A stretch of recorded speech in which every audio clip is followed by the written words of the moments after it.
And so she sort of put it in a providential sense. Then the next day she writes, I loaned Sim my horse and buggy to go to Covington. Now, I thought that was interesting, that here he was going to fight against the cause that she was for, and yet she loaned him her horse. And she said he was to have them sent back this evening, and he has not done as he promised. Of course, there could have been a lot of things come up. I feel by far more restless about my horse than I do about Sim. So she's really expressing herself. For he and the balance of the Negroes have grown too large in their own esteem for one to care about them, though I do sometimes pity them. So, I mean, this was the sentiment of that day. But I do care for my horse and buggy and hope that they will be returned safely tomorrow.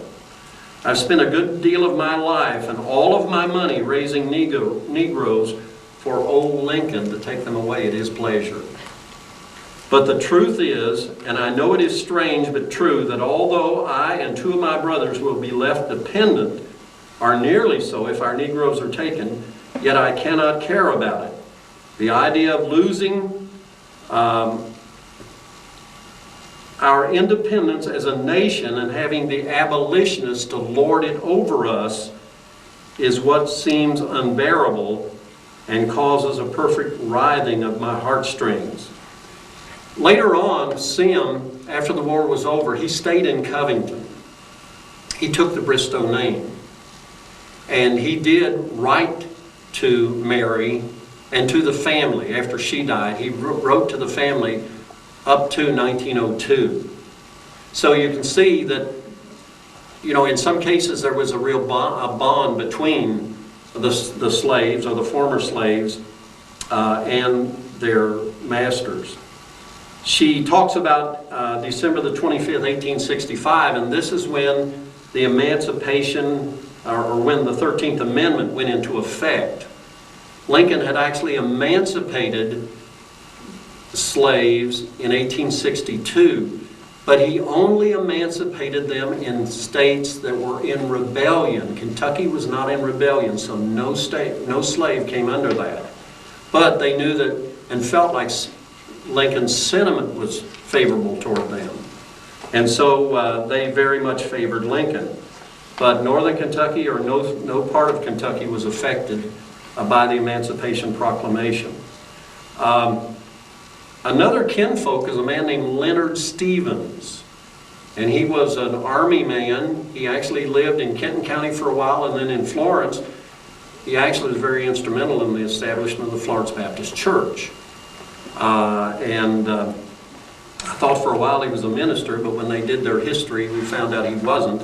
But he had been a military man, and he owned several slaves, and he comments about his slaves. There is part of his diary, a few years of his diary, and then letters that he wrote as well. And he says in August of 1864, writing to his brother, there are now squads of Negro soldiers stationed in Kenton and Boone counties for the purpose, as it is said, of recruiting other Negroes. It is thought a great many of what is left will be gathered up. A good many have already joined the army.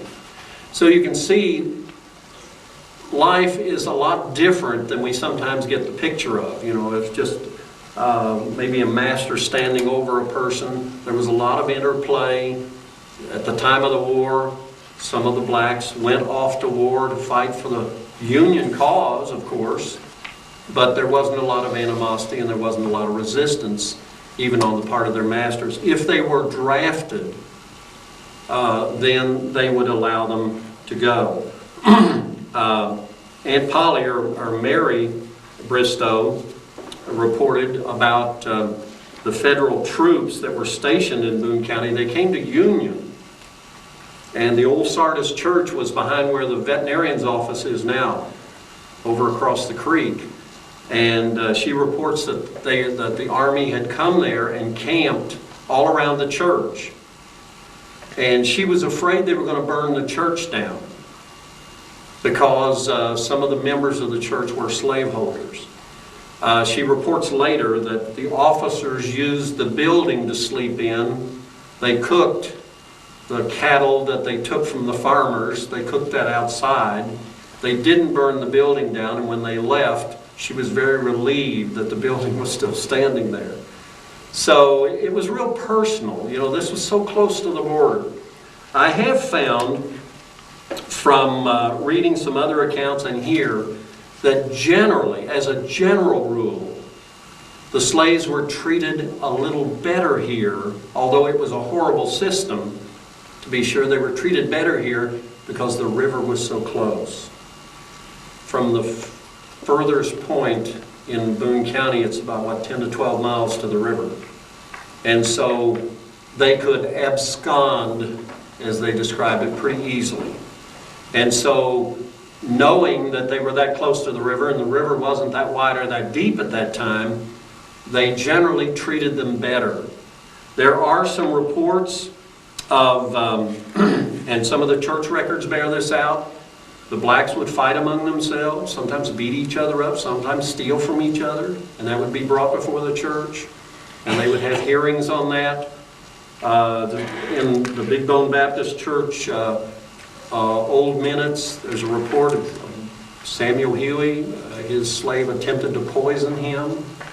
So it wasn't always one-sided, and it wasn't always a pleasant system. But it's one that thankfully we're past. It is a remnant of our history. It is surprising, I think, when folks move in here to this area that slavery was this far north, but the counties of Mason, Boone, Carroll, and Owen really were probably the most populous as far as slavery is concerned. And there are many more things that could be said, but my time is up, and if anybody has any comments, you are more than welcome to make them.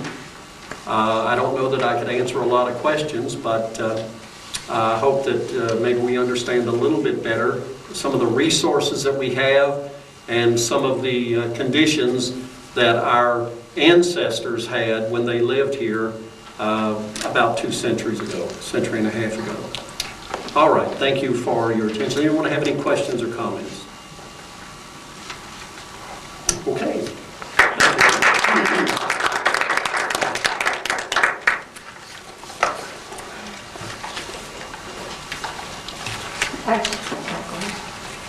I thought of a question.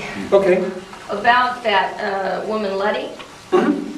Now, I was recently in the courthouse basement and took photographs of some emancipation records. And there was an emancipation record for someone named Letty by I don't remember the first name, might have been John, but the last name was Alexander. Okay. Around. I never could find anything about Letty. There was another Letty who was sold south. And when I saw that, it really upset me because I thought she's been shipped down there to one of those plantations. But I found out it was a different Letty. So there was her name, her official name was Lettice, Lettice, but they always call her Letty. So I hope she wasn't shipped south, but I don't think she was. But that may have been, she may have been emancipated. I'm not sure. Right. I just don't know about her. Okay. Okay. Anyone that wants, if you didn't get one of these are very interesting. It discusses the whole fugitive slave law and how it was carried out in Ohio. Jim, here's just a token of our appreciation. Well, thank you very and much. especially on short notice and Okay, well, thank virtually you. no warning. Thank you. There are a couple of things I want to mention before we dismiss. Pat has with her, and Virginia has with her, and well, Mike should have a copy of it, of the new book that just came out recently about Florence, which Mike is co-author, or the author, I'm not sure which. Co-author. So if you, and I know it's available at Barnes & Noble because I bought it there, but if y'all, I'm sure one of them would be happy to show you a preview of it. And I might embarrass her. Catherine's on the front page. She's very, very beautiful high school girl then.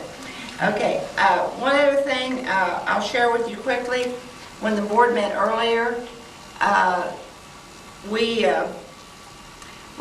city of Walton has the opportunity to possibly purchase the old Gaines Tavern, Gaines Crossing building in Walton.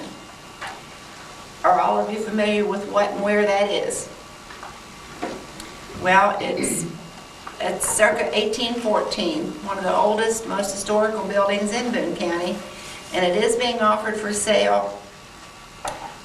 If the city can get a grant from the state or actually from the Kentucky Department of Transportation for the majority of the purchase price, then the city will probably buy it.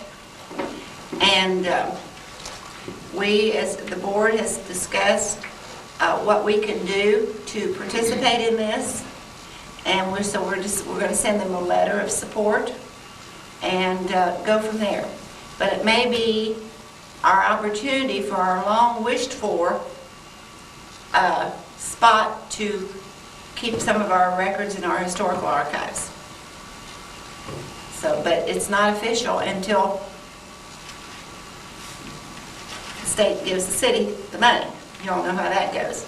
So if does anyone have any business they wanted to bring before the society? If not, we'll see you in March, and a beekeeper will be our speaker. Thank you.